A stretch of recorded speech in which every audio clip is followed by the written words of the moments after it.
Greetings, YouTubians, and welcome back to Wayne Sharp World, and happy freaking Friday. Today, we are taking a look at a brand new budget knife coming out of Bestech.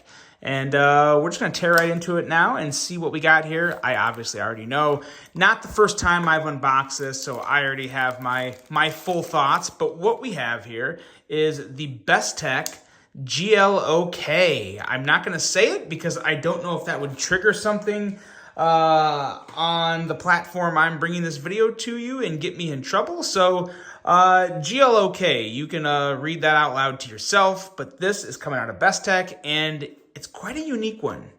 It's a very unique one, actually, and I'm kind of torn on it because there's some things about it that I do truly love, and then there's some other things that I'm just very meh on. But before we get into all that, I want to thank you guys for tuning in today. If you like what you see, please do me a huge favor. Hit that subscribe button, follow along, and I will continue to bring you the content. And now let's take a look at some overall specs on this knife right here. We have an overall length coming in at 8.07 inches, a blade length coming in at 3.54 inches, and a blade thickness at 126 thousandths. We got 14C 28N on the steel, which is always very nice to see. Sometimes you see more D2 coming out of Bestech's budget knives, but really nice to see that 14C there. We have a flat grind on the blade with a handle length coming in at 4.53 inches. Handle thickness at 445 thousandths. As you can probably well see, we got G10 scales with, of course, stainless steel inset liners, a button lock locking mechanism, a user of a right hand only tip-up carry. That was surprising to me. Right hand only on this guy. A weight coming in at 3.6 ounces, designed by Keanu Alfaro, and a price coming in at what I think is a very reasonable, no problem at all, $68. So yeah, Bestech does a really good job with budget knives. I don't have any issue for this knife at $68 for what we have here in terms of, fit and finish and action, quality, all that good stuff. Let's take a look at some size comparisons here and see how it stacks up to some other knives. We got the CJRB Echo here, as well as the Kizer Escort, and there's those. Actually is a little bigger than both. This is kind of a deceivingly, I wouldn't call it a big knife by any stretch of the imagination, but definitely a little bigger than average, I guess. Not your bigger than medium, but not large, I guess is the best way to put it. At least in my opinion. And here we have the Vosteed Thunderbird, as well as the Civivi Sakoke. As you can see, lines up probably best with the Thunderbird in terms of overall length. And then width, it's kind of its own animal. It's not like a really wide handle, but I will say the handle shape, especially as you get down towards the bottom here, that feels good. Yeah, I'm a fan of this handle shape. I think it feels good. We'll talk more about a few other things here in a second, but first let's talk about this blade. Really nice blade shape. I really don't have any issue with it. 16 thousandths behind the edge, so it's going to be nice and pretty slicey. You got a very, very mild swedge up here, so it almost looks flat, but it is actually just, it is a swedge, but it's just a very, very light, gradual kind of taper up towards the top, which is going to be helpful in, any heavier cutting tasks. It will reduce a little drag, maybe. To be honest, you probably wouldn't notice it. You only notice it when you feel it here with your fingers. I don't know how much of a factor that would really come into actually reducing drag. Theory says that, but in terms of what you would feel and actually notice, that's a little more questionable. The tip up here, I really like the tip on this knife. It's thick, it's chubby, but it's also still sharp. And obviously, so like right up here, we're not talking like really slicey, but it's still very efficient.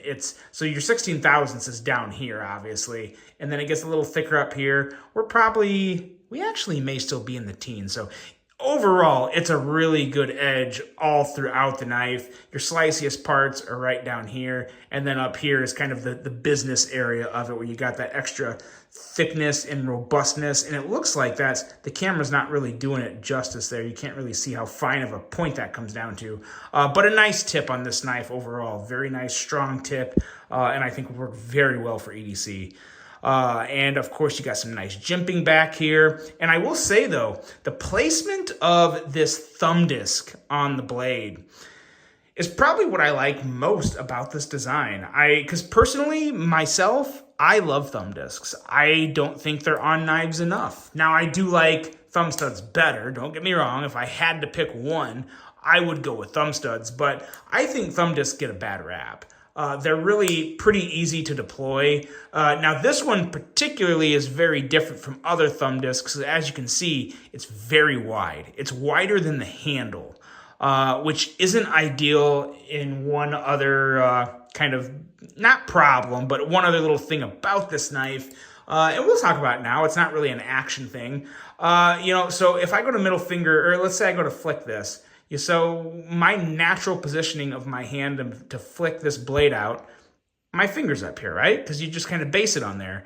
And then when you kick it out, obviously the disc with its width runs into your finger. Now it doesn't pinch me, and it hasn't pinched me yet. So to be honest, as much as I've opened this and fidgeted with it, and I used it for a couple days, it never pinched me.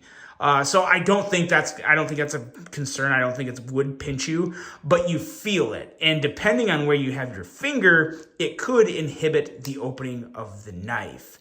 So that's not ideal. I will say, for me, it's not a huge problem in terms of opening the knife and it actually locking out. I don't think I've had maybe more than one instance to where I went, and that was when I first got it, when I went to deploy the blade and my finger kept the blade from locking out during deployment. But you do feel the disc come over and kind of just run into your finger.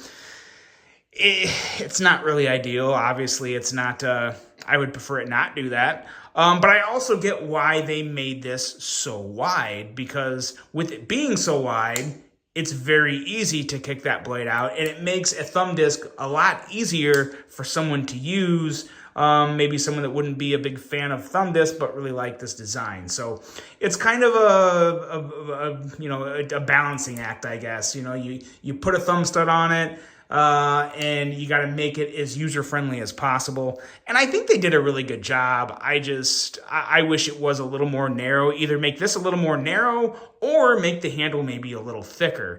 But it does carry very well in the pocket. So, I don't know. I don't know what would be the better scenario there. But I know when you middle finger flick it, with the width, it's very easy to middle finger flick, and you don't have to worry about it hitting your finger then. So if you're a middle finger flicker, which this is very easy to middle finger flick, that was probably the route to go. And like I said, you can very easily thumb flick it, but you kind of have the disc running into your finger.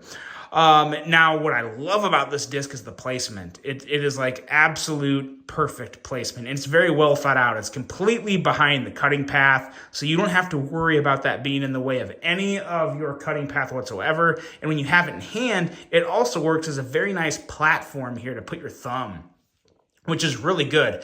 I honestly almost like this more than jimping, because it still has kind of like, as you can see there, it's got like some texture. Now this texture here doesn't work anything like jimping. It's not really like grippy, but it feels good, and it's a really nice wide base to put your thumb on. I think that feels great. While there's a lot of things I love about this thumb disc, I do wish it was just a little more narrow. And also, as you can see right up here, so when you go to deploy the blade with your thumb, the jimping for all the nice grippy texture on the thumb disc is on the flat. But when you go to push up, you're mostly just using this smooth area. So that's not ideal. You have to really pay attention to get in there and get a good positioning of your thumb behind the disc to get it to kick out, because you're not really benefiting from any of the jimping on the side of the disc. You're really pushing on the smooth area. So I would have liked to have seen jimping more along the curve here. That would have really made this just that much easier to kick the blade out. But then also, if you had that, then you would have jimping on this side coming to hit your finger. So I kind of get why they did what they did, but I don't know. It's just, there's, for as simple of a knife as this looks, there's a lot going on in this area here with the thumb disc. Some really, really good and some not so good. So I'll let you be the judge of that. That's pretty much all you need to know about that area. It feels great in hand. The handle itself, in terms of ergonomics, it's a winner. Really, really like how it feels in my hand. Just the overall shape of the handle kind of bothers me though. It's not quite my thing in terms of what I look for in a handle design, but you can't deny the fact that it does feel good in hand, at least in my hand. In my hand, I really do like the way this feels. Just kind of a weird combination of good ergos and not quite my cup of tea in terms of aesthetics. But hey, to each their own. In terms of action, you already saw me deploy it a bunch of times and do all that good stuff. It's really nice. This is a very, very smooth button lock. I do enjoy Bestech's button locks a lot. I think they do a really good job with them. In this blade, this is the weight and size of the blade, along with kind of the nice smooth solidness of the lock and the button. It's a very, very nice knife to just deploy and flick and fidget with or whatever. And like I said, if you're a pure middle finger flicker, which for this knife is pretty much what I would do all the time, is just middle finger flick it. I really do like the action on this knife because it's super, super easy to middle finger flick this disc. It's you can't miss it, and it's positioned really well to just get your finger in behind there and just boom, pop it out. So very, very nice in the action department, in my opinion. Overall, I think it's a really solid offering. It has its quirks. Like I said before, I don't really like the thumb disc hitting my finger when it opens. And yeah, the handle shape is just kind of weird to me.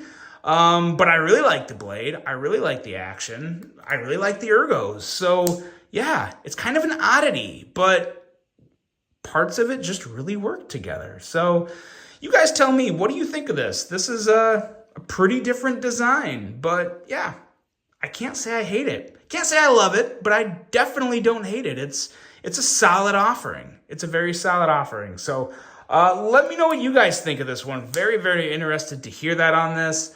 And that's it. That's it. That's a wrap. Really hope you guys enjoyed this one. Hope you have a great rest of your day. And until the next one, I'm out.